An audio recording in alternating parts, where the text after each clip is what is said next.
Maayong buntag Pilipinas. Magandang umaga, magandang araw po sa inyong lahat mga kababayan dyan po sa atin sa Pilipinas. Partikular na po sa Mindanao, Visayas at Luzon mga kababayan. Kumusta po kayo? At meron po tayong video po na atin pong panoorin maya-maya po ng konti. Pero bago po yan mga kababayan ay atin po munang batiin kayo. Sana'y nasa mabuti po kayong kalagayan sa mga oras na to, sa araw na to, hapon man dyan, umaga, gabi. Sana po kayo ay nasa mabuting kalagayan at kalusugan mga kababayan. Ito po ang inyong lingkod. Once again, tayo po ay magbibigay po ng mga reaksyon at komento po sa ating pong video na atin pong mapanood o panoorin. Ito po ay tungkol sa yung kaso po ni former President PRRD mga kababayan. Ito po ay tungkol sa kanyang war on drugs. At ito po ay muli pong kumakahol at muli pong lumitaw itong mga taong gustong pabagsakin talaga at ipakulong po ang dating Pangulong PRRD mga kababayan. Ito po, ang tinutukoy po natin mga kababayan, ito pong sukulan ni Trillanes mga kababayan. Ito po, walang iba kundi si Las Cañas. Ito po ay dating pulis mga kababayan sa Davao City. At sabi po niya, ang kwento po niya na siya nga raw ay inutusang gumawa ng mga pagpatay sa mga taong kalaban po ng dating presidente. Noon po yan mga kababayan, nung siya po ay nanunungkulan o bilang isang pulis sa Davao City mga kababayan. Ito po si Las Cañas ngayon po ay galit na galit hanggang sa ngayon po mga kababayan, talagang idinidiin niya, pinagpipilitan po niyang si Duterte po o si dating Pangulong Duterte po ay siyang nagpapapatay ng mga kalaban po niya sa Davao City mga kababayan. At tinawag pa nga niya itong miyembro ng Triad mga kababayan. At sabi niya, siya nga raw ay inutusan na patayin ho yung mga taong hindi ho niya gusto o kalaban ho ng dating Pangulo mga kababayan. At marami pa siyang sinasabi na si dating Pangulo nga raw ay walang alam ho sa batas. Nakakatawa mga kababayan. At bigla na lamang pong lilitaw at isinasangkot ang Vice President mga kababayan na si VP Sara mga kababayan. Sinasangkot niya na siya raw ho, si VP Sara ay mother of tukhang. Yan ho ang sabi ni Las Cañas. At si Bato mga kababayan, si Senator Bato mga kababayan ay sinasabing siya raw ang ama ng tukhang mga kababayan. So mga kababayan, panoorin natin ang video at kayo na ho ang bahalang magkomento kung totoo ho ba ito lahat inilalabas ni Las Cañas mga kababayan. Ito po ay tungkol sa kaso ng drug war ni Pangulong o dating Pangulong Rodrigo Roa Duterte mga kababayan. At talagang idinidiin niya na masama ang mga Duterte mga kababayan. At ito po, siyempre, sino pong nag-uutos sa kanya? Ito pong si Trillanes mga kababayan, ang siyang dumidiin o nagdidiin na gawin ni Las Cañas, isiwalat ho lahat ng baho ng dating presidente mga kababayan.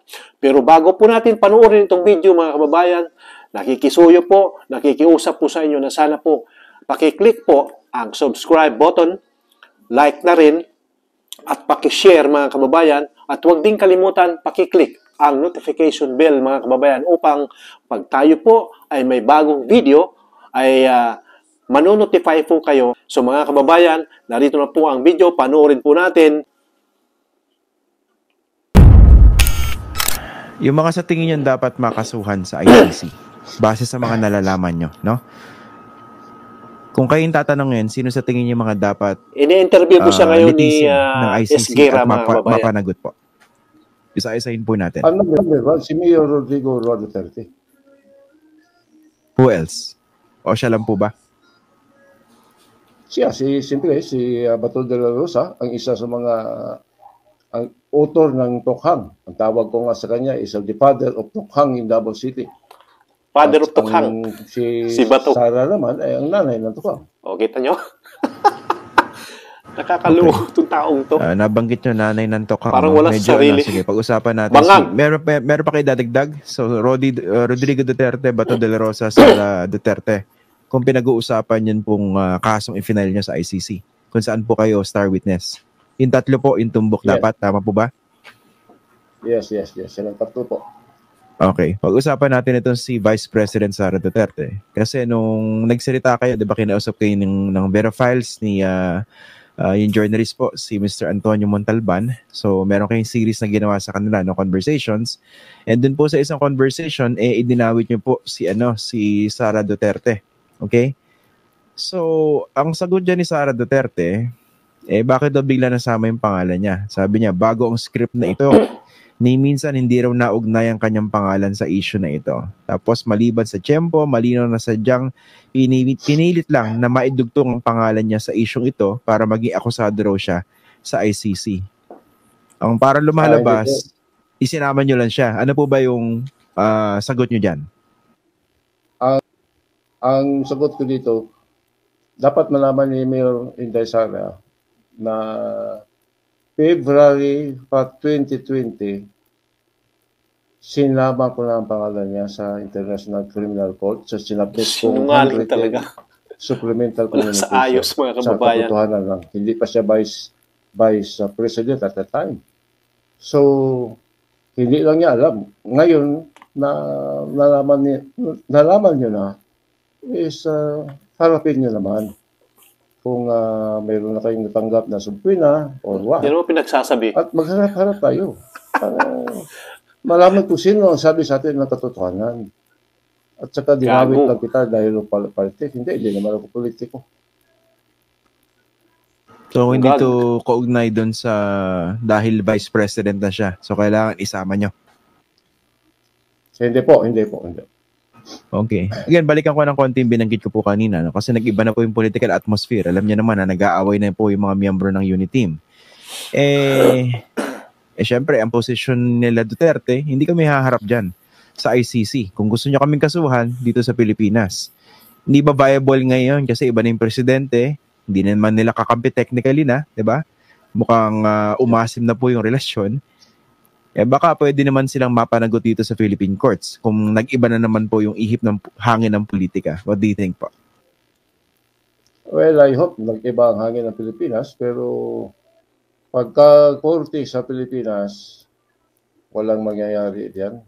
Katulad din sa ginawa ni Mayor Duterte sa Davao City, bakit may nag-imbestiga ba sa kanyang bogus na drug war? Sa mga pinagpapatay niya ng mga tao? Walang mag-imbestigar. Dahil umiikot ng narkomani ni Duterte. Triad. So, lalo pa ngayon nga naging presidente siya ng Pilipinas. So, sabihin man natin na itong taong ito, mga kababayan, napipilitan na lang ito. Napasubo na kumbaga. Kaya talagang itutuloy na niya to. 20 years. Nadidiin na siya Nandiyan pa rin ang impluensya niya. Sa utos ni Trillanes. Walang hostisya sa Pilipinas except in Kaya ICC. Ganito ang taong ito. Kaya hindi na maka... You mentioned po na kilala niyo siya for more than 20 years. Dito sa mga binibitawan niyang salita, binabanatan niya na si Bongbong Marcos, nag-iingay siya, no? Ano po ba yung basa niyo dyan? Kasi tama ba yung suspecha ng iba na baka nakakaramdam na ng takot? Sa pagkakakilala niyo po sa dating Pangulo, ano po ba yung basa niyo dyan? Well, sa pagkakilala ko kay Mayor... kita mo, second demotion din siya. Kasi itong reporter na to, kung mag-interview, at saka, parang walang alam sa batas. Kita mo? Hilig lang siya natatawa ako ito sa sinabi, walang alam sa batas. Kanyang mga kasinunggalingan, gamit ang kanyang mga bayad na mga media sa Davao City. Pasensya na po ha. So, matakutin siya sa ngayon is ginagawa niya ito dahil meron siyang, pagbasa ko dito, meron niyang Bugag. ibang behind the scene nga plano. Kaya ulit-ulitin Tulad po ko, ng ano? Ano yung mga binabanggit nyo tingin yung behind the scenes sa plano? well, isa yan sa mga behind the scenes sa mga plano ni Duterte. Nung araw sa Davao City, is siyempre ang death squad niya. Then isa si Bato de la Rosa. So, Hindi, yung ngayon Yun na po. po. Ngayon po, meron ba Pinagsasabi. kayong... Ang Akala ko layo you're eh. talking about behind the scenes sa mga galawan ngayon. sigurado may plano yan si Mayor. Oh. Iba ito pag Iba ito. siya na ang magiging kalaban mo. Buti talagang alam mo. Nagawa ito ng katraidoran talaga. Hindi ito Oh. lalaban na parehas Galing talaga. o harap-harapan na legal. Hindi po. Aha. Hindi, gagamit yan ng narkomani at Talaga mga lang, tauhan ng trial. Alaga lang Ang galing talaga. Okay. Isa-isahin Binabasa po yung natin ng script ano, eh. iba pa mga dinawit nyo rito. May binabasa Kasi public record naman yan, no? Dahil inano nyo. Inakusahan nyo sila publicly. Wala na sa... So, yung kay Sara Duterte, ano po ba ebidensya nyo? Kasi sinabihan nyo siya na nanay ng tokhang. What exactly did you mean? Lalay nagtukhang si Sara. Nung Pakinggan nyo. hindi ko nagkamali, February Oo. ng 2012, Ayan. nung naupo si Bato de la Rosa as police chief ng Davao City Police Office, pinatawag niya ako doon sa kanyang opisina at saka in-advise niya ako na organ na ginahimo ninyo to, sabi ni Mayor Inday. Aha. Bulgar na daw, samok daw pirmi ang media.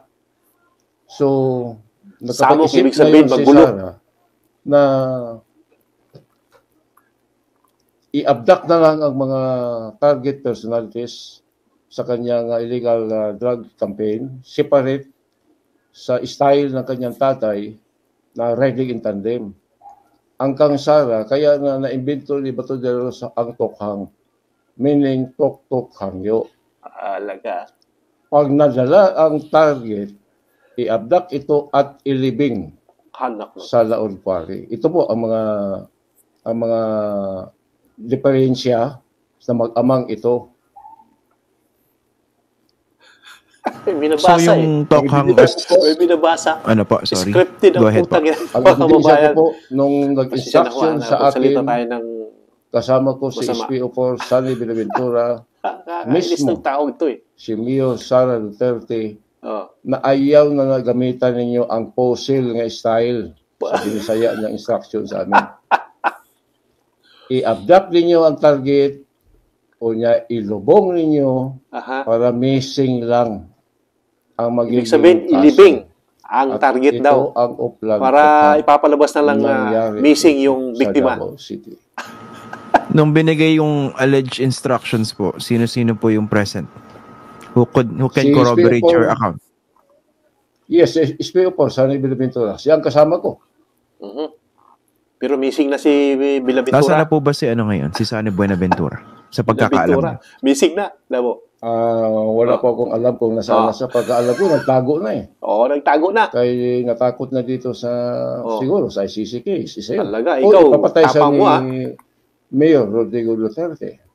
Kung nag-isip sa ngayon, Aha. na katulad na pag-iisip ko, patay yan. Sigurado yan. Patay.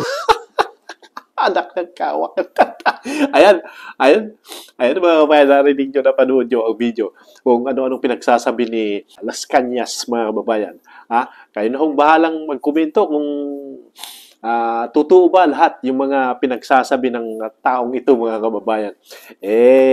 Sa tagal ng panahon hanggang ngayon, biglang susulpot dahil nga medyo ang Uniteam at ang mga Marcos at ang mga Duterte, mga kababayan, ay medyo nagkakagulo ngayon. May higwaan ho sila. Kaya biglang pasok ho sila ngayon, mga kababayan. Ito ho siyempre, sino pa naman ang nag-uutos niya? Siyempre, ang kahol ng kahol na si Trillanes. Kaya ito yung ginagawa niya ngayon. Hawak-hawak sa lig, mga kababayan. So, ayan po, mga kababayan, napanood ho ninyo ang video at sana po yung nagustuhan ninyo. At maraming salamat po sa panunood. Kung bago pa ho kayo sa channel na ito, mga kababayan, please click subscribe button and notification bell mga kababayan upang updated po kayo sa mga bagong video po na atin pong i-upload sa channel na to. Maraming salamat po sa panonood. Hanggang sa muli po.